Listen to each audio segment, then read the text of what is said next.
చాలా ఇవన్నీ మీకు వీడియో చేసే ఫ్రెండ్స్. ఆ వీడియోని కూడా ఇవన్నీ ఉన్న చైనీస్ సామెత ఒకటి, చార్లీ చాప్లిన్ చారు అంటాం కదా ఫ్రెండ్స్. చారు అనేది మన పెదాలకు చారు టేస్ట్ తెలుస్తుంది కదా, అట్లా చాలా నేను మీకు ఆల్రెడీ ఇక్కడ రాశాను. నమూనా పాఠ్య ప్రణాళిక మోడల్ ప్లాన్స్. ఇక్కడ దీని మీద బిట్టు పడేటటువంటి అవకాశం ఖచ్చితంగా ఉంది ఫ్రెండ్స్. టెట్లో పక్కా బిట్టు వచ్చేటటువంటి ఏరియా. ఎగ్జామినర్ ఖచ్చితంగా కూర్చుంటాడు ఇక్కడ. అడిగాడు ఫ్రెండ్స్ చాలాసార్లు. ఈ అంకాత్మక పాఠ్యపథకాన్ని ఇంగ్లీష్లో డిజిటల్ లెసన్ ప్లాన్ అంటారు. అంకాత్మక పాఠ్యపథకం అందరికీ తెలుసు. తెలియనటువంటి DSC TET main TET aspirants ఎవరైతే ఉన్నారో అంకాత్మక పాఠ్యపథకం చదవాల్సిందే. కొన్ని ఉన్నాయి, ఒక 3-4. దీంతో ఈ వీడియో అయిపోతుంది ఫ్రెండ్స్, పార్ట్ 2.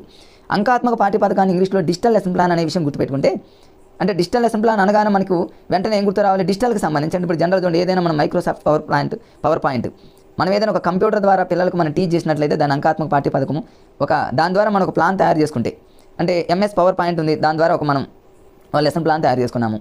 అలాంటి దాన్ని ఏమంటారంటే అంకాత్మక పాఠ్యపథకం అంటారు. దాని అలా లాజిక్గా మీరు చదువుకొని ఈజీగా గుర్తుంటుంది ఫ్రెండ్స్. దాన్ని చదువుతూ పర్ఫెక్ట్గా దాన్ని చదువుకుంటే బిట్టుపోయేటటువంటి అవకాశం లేదు ఫ్రెండ్స్. నెక్స్ట్ చూద్దాం. తర్వాత లలిత కళాత్మక పాఠ్యపథకం అందులోనే ఉంది ఫ్రెండ్స్. ఇక్కడ లలిత కళాత్మక పాఠ్యపథకం అంటే మనకున్నటువంటి కళలన్నింటినీ కూడా ప్రదర్శించాలి. లలిత కళలను ప్రదర్శించాలి పిల్లలకి. అంటే బుర్రకథను చెప్పడము, కథలు చెప్పడము, డ్యాన్స్లు వేయటము, పిల్లల్లో లేనవయ్యి పిల్లల్లాగానే డీల్ చేస్తూ రకరకాలైనటువంటి కథలు కానీ లలిత కళలు కానీ మనకున్న కళలన్నింటినీ ప్రదర్శిస్తూ బోధించేది లలిత కళాత్మక. అదంతే ఫ్రెండ్స్, ఏముండదు. నవప్రవర్తక పాఠ్యపథకం అంటే నవప్రవర్తక పాఠ్యపథకం అంటే ఏం లేదు ఫ్రెండ్స్. ఇక్కడ అన్వేషణ ద్వారా ఆధారం, అన్వేషణల ఆధారంగా చేయాలంటే ఫర్ ఎగ్జాంపుల్ ఇక్కడ టెక్స్ట్ బుక్లో క్లియర్గా బాలికల గురించి ఇచ్చాడు ఫ్రెండ్స్. బాలికలు ఇళ్ళ దగ్గర బాలికలు అసలు పాఠశాలకు ఎందుకు రావట్లేదు, పాఠశాలకు రాకపోవడానికి గల కారణాలు ఏంటి, వాళ్ళ కష్టాలను, ఇవన్నీ వీటన్నింటిని గురించి క్లియర్గా కొంచెం ఇచ్చాడు. దాన్ని నవప్రవర్తక పాఠ్యపథకం. వాటి గురించి ఒక ప్లాన్ తయారు చేయాలి.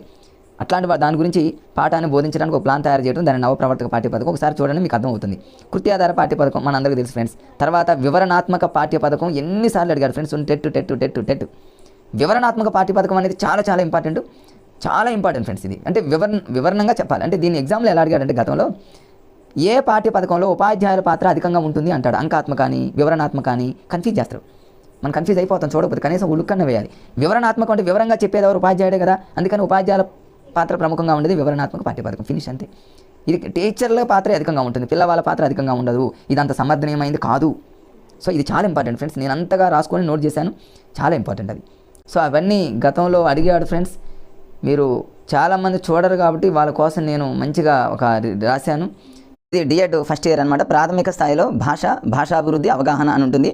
దీనికి సంబంధించి ఇది డిఎడ్ బుక్కి సంబంధించి నేను పీడిఎఫ్ని ఇట్లా క్రియేట్ చేశాను ఫ్రెండ్స్. చూడండి, ఫస్ట్ చాప్టర్ వచ్చేసి ఇది భాష, దానికి సంబంధించి సమాజం. దీంట్లో కొన్ని సబ్ టాపిక్స్ ఉంటాయి. ఇవన్నీ మీకు తెలిసినటువంటివి అన్నింటిని మీకు స్టార్టింగ్ నుంచి అన్ని చాప్టర్స్ని మీకు చాలా అంటే ఎక్కడైతే హార్డ్గా ఉంటుందో ఆ ఏరియా మీద ఎక్కువగా ఫోకస్ చేసుకుంటూ ఫ్రెండ్స్, జనరల్గా ఉన్న టాపిక్స్ ఎవరైనా చదువుతారు, చిన్నవి ఈజీగానే ఉంటాయి, వాటిని నేను స్కిప్ చేసుకుంటూ హార్డ్గా ఉన్న వాటిని ఒక ఆర్డర్లో నేను కంటిన్యూషన్లో వెళ్తాను. మీరు ఈ వీడియోని కనుక ఇంకా కొంచెం ఫాస్ట్ ఫార్వర్డ్